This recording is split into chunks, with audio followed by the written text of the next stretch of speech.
গ্রহণ করতেন, কারণ সন্ন্যাসী জীবনের কঠোর ব্রত। অধিক আহার করা যাবে না, অধিক শয়ন করা যাবে না, কোনো কিছুই অধিক করা যাবে না, এমনকি নববস্ত্র পরিধান করা যাবে না, এরকম বিধান রয়েছে। তাই মহাপ্রভুও একাদশী ব্রত থাকতেন।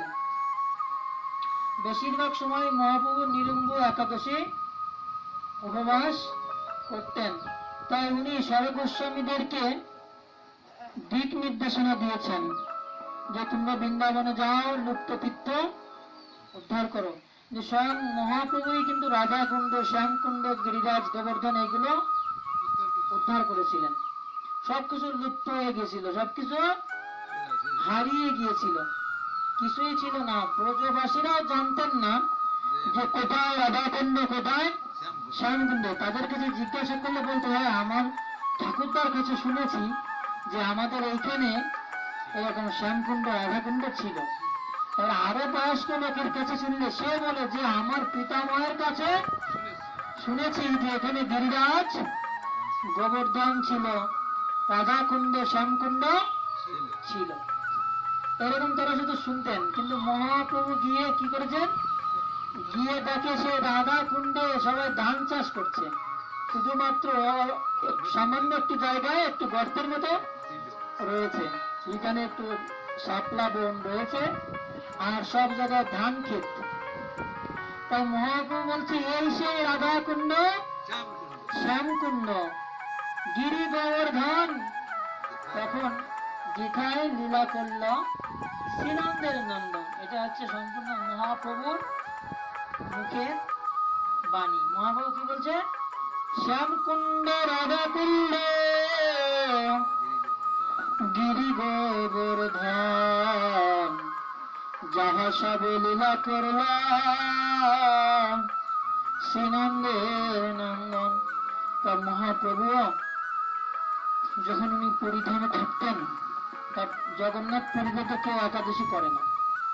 যারা উড়িয়া ভক্ত আছে তারা কেউ একাদশী করে না।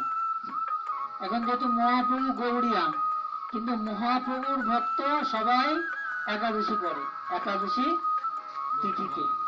কিন্তু এই একাদশী তিথিতে পুরীধামের যে চূড়া আছে, চূড়া ওখানে যে নীল চক্র আছে, ওখানে একটা প্রদীপ আছে, বুঝতে পেরেছেন? ওখানে প্রায় 2.5 কেজি ঘিত দ্বারা এই একাদশীর দিনে ওই প্রদীপটা জ্বালানো হয়। এমনকি কোনো বাতাসে ওই প্রদীপটা নেবে না, বুঝতে পেরেছেন? এত শক্তিশালী প্রদীপ, 2.5 কেজি ঘিত দ্বারা প্রদীপ নিবেদন করা হয়। তো একদিন মহাপ্রভু বলছেন যে আজকে তো একাদশী ব্রত না, তা ওরা কেন আজকে প্রদীপ জ্বালিয়েছে?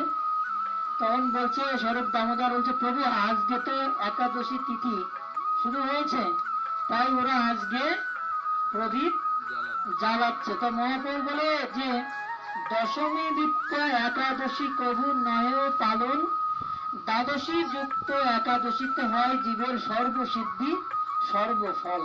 এরকম মহাপ্রভু বলছেন। তখন পান্ডারা তো ওই রকম ওদের প্রথা আছে, সেই প্রথা অনুযায়ী ওরা চলে।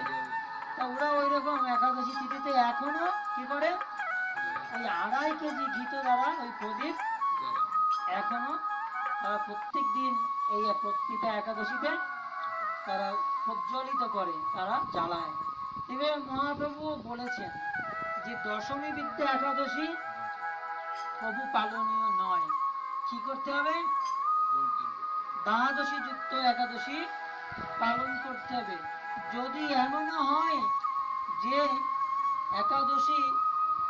একাদশী এমনও এরকম ভাবে নির্দেশনা করেছেন মহাপ্রভু স্বরূপ গোস্বামীকে, যে এমনও হবে যে সামনের দিন একাদশী ছিটে ফুটাও পাবে না, কিন্তু পুণ্য দিবস দ্বাদশী, ত্রয়োদশীতে যে পালন ওই দিন উপবাস করবে। এই উপবাস আরো শ্রেষ্ঠ, দ্বাদশী যুক্ত উপবাস তো শ্রেষ্ঠ, কিন্তু তার চেয়েও শ্রেষ্ঠ এই মহা দ্বাদশীতে ব্রত ধারণ করা। মহাপ্রভু এটা নির্দেশনা প্রদান করেছেন। তো সেইভাবে আগামী দিন হচ্ছে মহা দ্বাদশী ব্রত। তাই আপনারা সবাই আগামী দিন কি করবেন, একাদশী ব্রত পালন করবেন, তাহলে সবার কল্যাণ হবে। মহাপ্রভুর মত অনুযায়ী, মহাপ্রভুর পথ নির্দেশ অনুযায়ী আমাদের কি করতে হবে? চলতে হবে। মহাপ্রভু যে শিক্ষা দিয়েছেন সেই শিক্ষা আমাদের চলতে হবে। এমনকি যদি আমাদের কেউ মহাপ্রভুর বিরুদ্ধ আচরণ শিক্ষা দেয়, সে শিক্ষা আমাদের বর্জন করতে হবে, মেনে